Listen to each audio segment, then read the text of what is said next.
Good evening छात्रों। मैं आपका दोस्त व्यवसाय शिक्षक दीपक सिंह।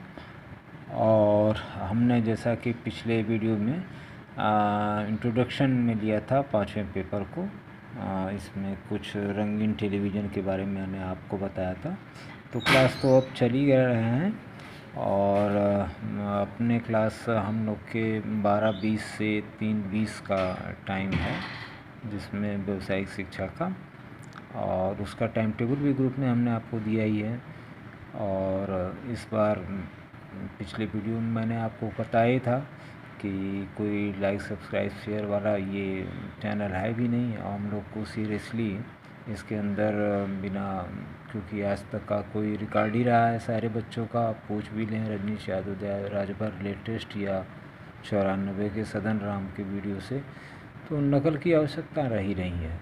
तो ये लास्ट पेपर है, तो इसको भी अगर हम लोग ख़त्म कर लेते हैं तो फिर थोड़ा बहुत सामान्य आधारित विषय को भी वीडियो बना लेंगे, तो उसका भी एक रेफरेंस हो जाएगा। और इसी रेफरेंस को जो हम लोग क्लास में आके, चूँकि कक्षा 12 अपने प्रैक्टिकल्स को भी पूरे कर लेगा, और कमरा लगभग सैनिटाइज है और मास्क की ज़रूरत है, और आपको सोशल डिस्टेंसिंग पर बेंच वगैरह भी हैं, तो हम लोग अपना काम कर सकते हैं जहाँ तक मुझे लगता है। और कुछ चीज़ें जान के आप ऐसे भी अपना कर सकते हैं, तो प्रैक्टिकल एजुकेशन है, इसीलिए हम लोग कर सकते हैं। तो आइए देखते हैं कि श्वेत शाम टेलीविज़न, जिसका नाम मोनोक्रोम टेलीविज़न भी है, ठीक है साहब।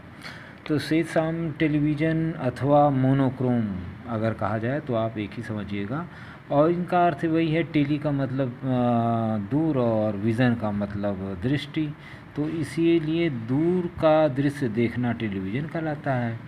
और इसमें जो है इनके जो चल और अचल चित्रों को हम रेडियो तरंगें, वही ट्रक मैंने आपको कहा था कि ट्रक पे माल रखना, तो रेडियो तरंगों पे आप रखेंगे, उसी के माध्यम से इसमें ऑडियो वीडियो सिग्नल आप जो है प्रेषित और ग्रहण किया जा सकता है। तो टेलीविज़न आपका रिसीवर है, और इसी तरह से प्रेषण भी होता है। तो ये रिसीवर है, तो इसका आविष्कार बैकवेल साहब ने 1847 में किया था। ये एक नंबर का सवाल। और जो है टेलीकास्टिंग इसकी 1936 में BBC London, British broadcast corporation, ये कभी कभी NCC के बच्चों को इंटरव्यू में क्वेश्चन में पूछ भी लिया जाता है, और भी पूछा जाता होगा। तो टेलीविज़न के आविष्कार का श्रेय विशेष रूप से जेल बेयर्ड को दिया जाए तो ज़्यादा अच्छा रहेगा। और इसका सिद्धांत अगर आप देखें तो यदि किसी, जैसे कि आपने बल्ब में मैंने आपको बताया था कि फ्रीक्वेंसी 50 हर्ट्ज होती है, तो 50 बार उसमें करंट 0 होती है, तो इससे बल्ब को बुझना चाहिए, लेकिन वो हमारे आँख से दिखता नहीं है। ये हम लोगों ने पेपर 3 में देखा था। तो यहाँ भी वही चीज़ है लगभग, कि यदि किसी प्रक्रिया के चित्रों को, अब मैं यहाँ छोड़ रहा हूँ 16, मैं कोष्ठ में आ रहा हूँ, 24 चित्र प्रति सेकंड अगर आपकी आँख के सामने से गुजारा जाए, गति से चलाया जाए 24 चित्र प्रति सेकंड, तो आपके आँख से ये चित्र जो है प्रक्रिया होने का मतलब लगेगा कि चल रहे हैं, ऐसा आभास करेंगे आपको। और मानव की दृष्टि की जो आपकी क्षमता है, वो पटल पर प्रभाव कम से कम 1/16 सेकंड तक रहता है, यदि किसी गतिमान आवेश को अगर आपके आँख से सामने से गुजारा जाए। तो 16 से 24 चित्र प्रति सेकंड की दर से अगर कोई चीज़ आप खींचेंगे और उसको प्रदर्शित करेंगे, तो वो वस्तु गतिमान ही दिखाई देगी। तो इस चीज़ को आप टेलीविज़न में आप देख सकते होंगे, कभी स्लो मोशन चलता है, फास्ट चलता है, तो ये चीज़ आप यहाँ से क्लियर हो जाएगी। यही इसका सिद्धांत है। और टेलीविज़न का विशेष रूप से इसकी अगर हम रूपरेखा बनाएं, तो आप इसका एक ब्लॉक डायग्राम बना लीजिए। तो आप देखिए, ब्लॉक डायग्राम अक्सर पूछता भी है 5, 7 नंबर, 8 नंबर में, कि टेलीविज़न का ब्लॉक डायग्राम बताइए, इसके 1-2 पार्ट को समझाइए। तो ऐसा देखिए आप इसके अंदर, तो इसके अंदर मुख्य रूप से 5 खंडों में इसको बांटा गया है। तो ये एक कॉमन वीडियो और साउंड सेक्शन हो जाएगा, क्योंकि और एक साउंड का सेक्शन है। और एक वीडियो का सेक्शन है, निश्चित रूप से रहेगा। और सिंक और EST एक रहते हैं, एक्स्ट्रा हाई ट्रांसफार्मर मैंने बताया था आपको। सिंक थोड़ा ठंडा करने के लिए यूज होता है, और एक रेक्टिफायर का खंड होता है जो AC को DC में बदलने की क्रिया को हम रेक्टिफिकेशन कहते हैं, और इसके अंदर जो पार्ट्स लगते हैं उनको डायोड वगैरह कहते हैं। तो इस तरह से 5 खंडों में इसको बांटा गया है। तो ये आपके लिए इम्पॉर्टेंट है, मैं पेज पे भी आपको दे रहा हूँ कि देखिए यहाँ पर आपका ये डाइपोल एंटीना से आया, RF ट्यूनर से IF ट्यून एम्पलीफायर होते हुए वीडियो डिटेक्टर से कि ये वीडियो ऑडियो क्या है, तो ऑडियो को इधर भेज दिया, और ऑटोमेटिक फ्रिक्वेंसी एम्पलीफायर से इसको, एम्पलीफायर मतलब सिग्नल को, इलेक्ट्रॉनिक सिग्नल आ रहा है आपका यहाँ पे, और इंटरमीडिएट फ्रिक्वेंसी एंड डिटेक्टर रहते हैं जो कि उनको आपका खोज के उस सही चीज़ को भेजते हैं आगे।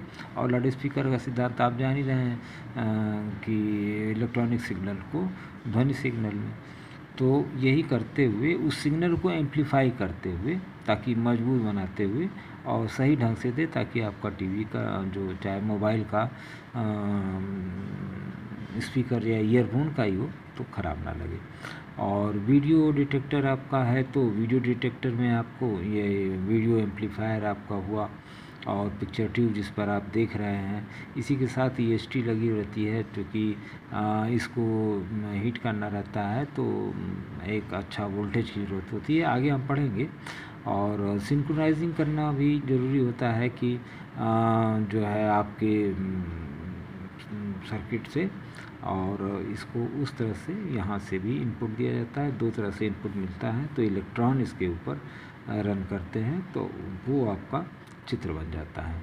तो ये 5 सेक्शन जो आपके हुए, एक सेक्शन तो ये 3 बॉक्स के आपका, और जिसमें रेक्टिफायर भी हो रहा है, ST और रेक्टिफिकेशन, और ये कॉमन वीडियो एंड साउंड चूँकि दोनों रहता है इसके अंदर, जब आता है तो उस तरंग पे तो आप ट्रक आएगा तो उस पर ऑडियो वीडियो दोनों रहेगा, तो उसको फिर यहाँ तक ले आके ये अलग अलग कर दिया जाता है, साउंड का, वीडियो का, और फिर इनको सिंक्रोनाइज करके और EST के माध्यम से इसको गर्म भी करना रहता है। तो ये करके इतना हम लोग 5 भागों में बांट लेते हैं। तो ये आपका एक ब्लॉक डायग्राम है टेलीविज़न रिसीवर का सरल रेखा चित्र, और ये आपका हमेशा पूछता है। और जान लीजिए कि 5वें पेपर में ये 8 नंबर तो निश्चित है, और इसके 1-2 भाग के बारे में आपसे समझेगा कि भाई साउंड सेक्शन का काम क्या है, और वीडियो सेक्शन का काम क्या है, और रेक्टिफायर सेक्शन का काम क्या है, या कॉमन जो आपका वीडियो और साउंड सेक्शन का काम क्या है, और EST क्या होती है, यही सब चीज़ें, तो ये चीज़ पूछ सकता है, और ये करीब 8 नंबर का आपका सवाल बन जाएगा। तो पहला पेज मैं समझता हूँ कि आज का वीडियो 8 मिनट का भी हो गया, और आपने टेलीविज़न इस तरह से आप शुरू कर लिया। तो ये 2 पन्ने आपको ग्रुप में भी मिल जाएंगे, और आप जो है क्लास में धीरे धीरे आइए, और अनुमति पत्र और मास्क की ज़रूरत है, और आप इसको रखें, और ID कार्ड कॉलेज का आएंगे तो आपको कॉलेज की एक्टिविटीज़ मिलती रहेंगी, और जो कक्षा 12 के छात्र हैं उनके प्रैक्टिकल्स भी जो थोड़े मेरे बचे हैं, और 11 के भी, और जो है थ्योरी तो जो आप सुन रहे हैं वीडियोस, तो उसको भी आपसे मिलेगा ही। और ये हम लोग के लिए पुराना है, तो पुराने वीडियोस को 19 वाले को भी सुन सकते हैं, और ड्यूरिंग लॉकडाउन में तो हम लोग लगभग इसी से ही चले हैं, तो ये हम लोग के लिए एक छोटी सी आदत भी पड़ गई, क्योंकि 2 महीने से अकेले पढ़ा देना अच्छा भी लगता है, तो आप लोग भी सुन लिया करिए कहीं कहीं अकेले, तो 8 ही 10 मिनट की तो बात ही होती है।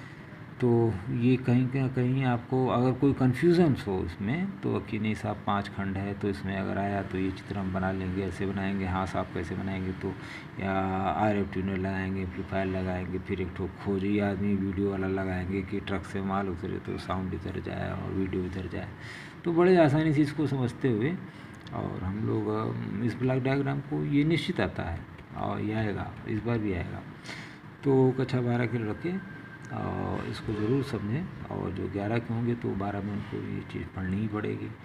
तो वो भी समझें, क्योंकि जैसा अरब कोर्स इस बार तो कक्षा 12 के लिए सिर्फ एक ही किताब कर दी गई है।